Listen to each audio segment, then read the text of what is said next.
Shalom, warriors, and welcome to the Daily Warfare Drop with Raphael, Rabbi. Today's theme is order, presence, and victory. And scripture is coming to you from 1 Chronicles chapter 13 through to 16. Warriors, today's reading continues the lesson of spiritual warfare that many overlook. God's presence must be carried God's way. In 1 Chronicles 13, David wants to bring the ark of God back. His desire is right, but the method is wrong.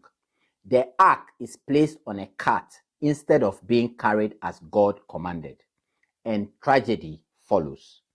Warriors, this teaches us a hard truth. Sincerity does not replace obedience.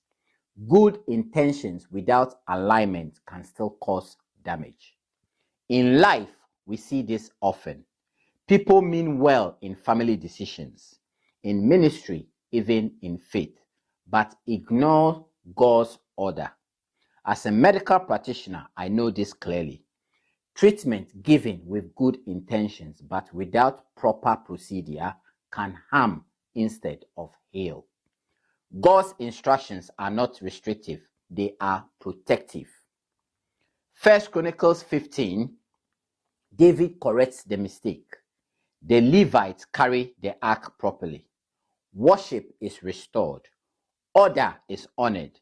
And this time, there is no loss, only joy. Warriors, when God's order is restored, his presence moves safely among his people. Then, in 1 Chronicles 16, worship erupts.